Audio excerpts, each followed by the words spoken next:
Dr. Haygood, in your opinion, what is the most exciting development that you've seen when it comes to the treatment of ovarian cancer, and why do you think that this is exciting? And then I'm going to ask Dr. Segoe the same question. Be ready for another answer. I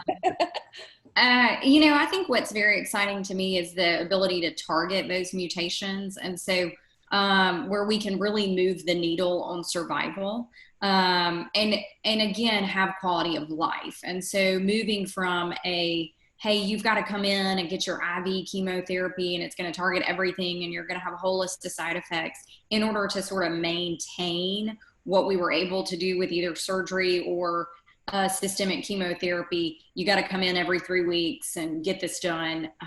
And that's that's the best we can do, to where now I can say, hey, there's several different options for you, including, hey, here's a pill you can take at home. And you may feel tired and it may make your blood counts go down a little bit, but you don't have to come into the hospital, and you can manage your life at home, or you can have quality of life. And we can really start to move that needle on when women have their cancer come back, or if they have their cancer come back, and then how long they live. And really, it's about quality of life. And I think too, and this is, that's been a similar answer that I've had for the last several years, but I think what else I've seen that's very exciting is that women are talking about it, and that people are aware that this is out there. And that's in part due to Newk Cares, and that was Lori's mission.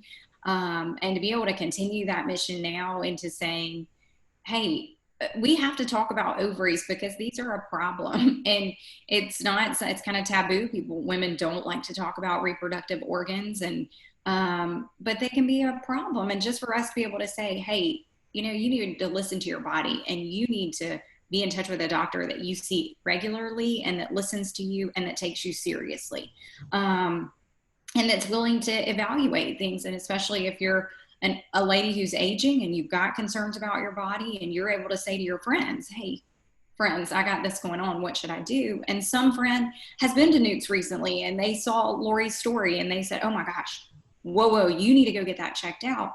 And I think that's exciting, that that the public awareness is coming up, and that we do have more options now. All right, Dr. Segoe, same question. Well, I have to follow that. That's not fair. All right. So I think one of the things that's been exciting to me, especially recently, is just how genetics has become available, and not necessarily even for the patients we take care of, but their families. And I mean, we're able now to screen all the patients that come in, and we find genetic abnormalities that would affect them, which would be for breast or ovary, which is more common for us, or uterine. But now we're able to find a whole series of other genetic abnormalities that really can change the course of a family. Because one of the blessings we get is as we take care of ovarian cancer patients is that we really get a chance to meet their family and know their daughters. A real joy to be able to do that. And now to have an opportunity with genetics, and we've had Jackie in our office has just done a phenomenal job working patients and their families through some of these things, even if they're not related to their gynecologic problems, but to be able to potentially change the trajectory of an entire family based on just a blood test is really pretty neat. And although that's not a large group of people, it's enough people that you can see that makes a big difference. And so that's a real exciting thing kind of going forward. Good to know.